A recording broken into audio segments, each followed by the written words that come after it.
ஆக நான் இப்ப கூட என்ன சொல்ல வரேன்னு புரிஞ்சுக்க மாட்டீங்க. என்ன மேட்ச் என்ன டீம்னே தெரியாம டேய் காரெல்லாம் கேட்காதீங்க, இவனை போட்டு அடிக்கடா, இவன் டிஎம் கேட்காண்டான்னு என்ன போட்டு அடின்னு அடிக்கிறானுங்கப்பா. நேற்று 6 அடி பள்ளத்துல போதிக்கிற அளவுக்கு என்ன கதைனா இது கமாண்ட் பாக்ஸா இல்ல கலவர கூட மாடா? என்னடா இது கமாண்ட் வெறித்தனமான கமாண்ட்லாம் பண்ணி வச்சிருக்கீங்க. அதாவது ஒருத்தன் சொல்றான் வந்து நான் டிஎம் கிட்ட காசு வாங்கிட்டியா தெரியுண்டா உன்னை பத்தி எனக்கு அப்படின்ற ஒருத்தன் ஆத்தாடி டேய் நான் டிஎம் கிட்ட காசு வாங்க போனா என் கவட்டில் தான் அடி விடும். ஏன்னா அவனுங்களை கதை கடிச்சு வச்சுக்கிற கடி என் பிரைவேசி வீடியோ எல்லாம் போய் பாருங்கடா, தூக்கி போட்டு கொதறி வச்சிருக்கேன்டா. ஏன்டா புரிஞ்சுக்கடா கொஞ்சமாச்சு.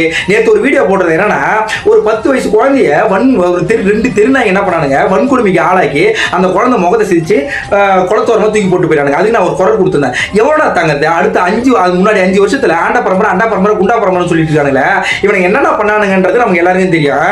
கர்ப்பிணி பெண்கள் மேல காரை விட்டு ஏத்துறது, 2 வயசு குழந்தைய வந்து ஒரு திமுக பிரமுகரே வந்து வன்கொடுமையாகிறது இதெல்லாம் நடந்தது இல்லையா? இந்த ஆட்சியில ராவும் பகலும் வந்து உழைக்கிறானுங்களோ இல்லையோ ஊழல் பண்றானுங்களோ இல்லையா, ஆனா விஜய் எப்படியாவது அவுத்து போட்டு அவதூறு பரப்பியே ஆகணுன்றதுக்காக பிரார்த்தல் தொழிலுக்கு நைட்டு ஃபுல்லா போயிட்டு இருக்கிறானுங்க. ஆஹா எப்படியாவது அவதூறு பரப்பி எடுத்துட்டு வந்துடணும் அப்படின்ற மாதிரி. எவனா அவதூறு படுத்தணும், எவனா இந்த மனுஷனை குறை சொல்றதுக்கு முன்னாடி ஓகேவா நம்மளால ஒரு 10 பாயிண்ட் கரெக்டா இருக்கணும். போட்டி இவனுங்களை போட்டு அடிக்கிறதுக்கு 1000 பேர் இருந்தாலும் 1000 பேர் வந்தாலும் இந்த மனுஷனை அவதூறு படுத்துறதுக்கு அந்த அனைத்து பேரையும் அவுத்து போட்டு அடிப்பேன்னு உங்களுக்கு நல்லாவே தெரியும். கரெக்டா இல்லையா? எல்லாருக்கும் தெரியும் எப்படி அடிப்பேன் என்ன கதைன்ட்டு. அதே தான் நான் இப்பவும் சொல்றேன். நம்ம சைடு வந்து கரெக்டா இருக்கணும் அப்படின்றதுக்காக நான் சொல்றேன். இப்போ அந்த கோவை டிஸ்ட்ரிக்ட்ல இருக்கிற அமைச்சர் என்ன பண்ணிருக்காரு, அந்த ஸ்பாட்டுக்கு போயிட்டு என்னென்ன குறைநெறிகள் இருக்கு, என்ன இந்த இதுக்கு என்ன தீர்வு அப்படின்றத அந்த மனுஷன் தூங்காம கொள்ளாம பார்த்துக்கிட்டு இருக்காரு. கரெக்டா இல்லையா? அந்த மனுஷன் 12 நாள்ல வந்து இவங்களுக்கு என்னதான் எனக்கு ஒன்றும் புரியல. 12 நாள்ல பாம்பன் பாலத்தெல்லாம் கட்டணும், அது மேல வந்து பிளைட் எல்லாம் விடணும், அதுக்கப்புறம் சூப்பர் மேன் பறக்கணும்னா எப்படி முடியும்? என்னடா கதை இது?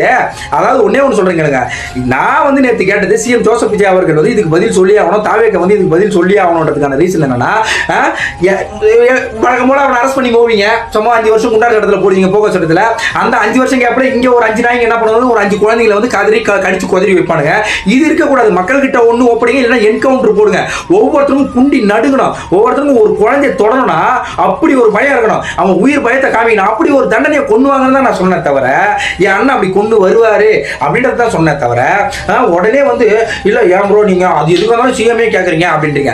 அடுத்து குறை சொல்றதுக்கு முன்னாடி அவனை அவுத்து விட்டு அடிக்கிறதுக்கு நம்மளால பாயிண்ட் இருக்கணும். ஓகேவா?